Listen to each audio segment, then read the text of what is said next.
Kids Count. Rhode Island Kids Count has been tracking the use of suspensions for over a decade in our Rhode Island Kids Count fact book. And I wanted to just talk a little bit about why we think this is an important issue, really reiterating a lot of the things that have been said by other panelists. We've made this an important issue, a priority for us, because we know that research shows that suspended students are more likely to be disengaged from their class, more likely to feel isolated from their peers and their teachers, more likely to experience academic failure, and more likely to drop out of high school and become involved with the juvenile justice and adult justice systems. In fact, research shows that being suspended even once in 9th grade is associated with a twofold increase in the likelihood of dropping out. So this is an important issue we've been talking about a lot in relation to reducing the dropout rate in Rhode Island. National research shows that, as was said before, that suspensions disproportionately affect a number of populations. In addition to racial and ethnic minorities, it also disproportionately affects low-income students and special education students. In the fact book we put out a few weeks ago, we reported very similar data to that's included in this report, showing that there's the same pattern as we're seeing nationally, that in the 2013-2014 school year, minority students made up only 39% of the student population, but received 57% of the disciplinary actions. I wanted to share a little bit of good news at this point too. We are seeing some sort of rays of light, some progress being made. We are seeing in 2012 a law was passed by the General Assembly that prohibits schools from using students' absenteeism as the sole basis for an out-of-school suspension. That was progress. Prior to that, attendance-related infractions were the most common reason for out-of-school suspensions.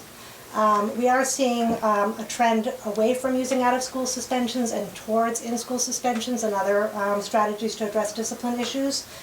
Since 2008-2009 school year, the number of out-of-school suspensions has decreased by 37%, so we're seeing more of a reliance on other tools to address disciplinary issues.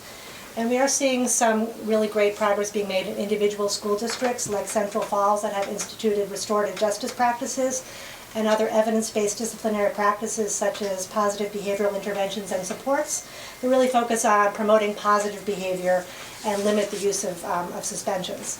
That said, as you can tell from the report, there is still a great deal of work to be done. Some of the things I wanted to highlight are, as was said prior to this, during the 2013-2014 school year, despite the reduction in out-of-school suspensions, they're still making up more than half, or 51%, of disciplinary actions. And more than half of those out-of-school suspensions are for specifically nonviolent offenses, including insubordination and disorderly conduct. So these are not students fighting, students with weapons, students with drugs. These are students who are being accused of disorderly conduct or insubordination. So we think that better understanding when disciplinary actions are being imposed disproportionately on minority and special education students, or when students are receiving more severe punishments than their actions warrant, would allow us to ensure that disciplinary policies support students, support teachers, and support schools, do not exacerbate racial and ethnic disparities in educational opportunities and outcomes, and do not push youth out of school. So we have a few recommendations which I think follow again from what some of the other panelists have said.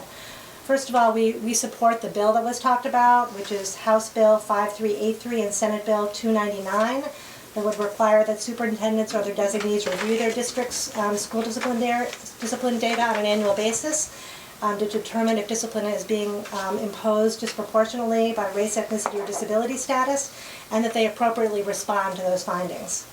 This bill would also limit the use of out-of-school suspensions to cases when students present a risk of physical injury or serious disruption to students or staff, or when the student's behavior cannot be controlled by another means. We would also encourage the Rhode Island Department of Education, schools, and districts to ensure that the legislation that was passed in 2012 is actually being followed, is being implemented correctly. We are still hearing reports from students saying that they are getting out-of-school suspensions for tardiness and absenteeism, and we think that's a problem that needs to be examined more closely. Finally, we think that we need to work to ensure that schools and districts are implementing best practices that we're seeing in individual districts in Rhode Island and across the country, evidence-based practices like restorative justice practices, PBIS, and other practices that promote positive behavior and enforce disciplinary policies that ensure the equitable, appropriate, and limited use of suspensions. Thank you.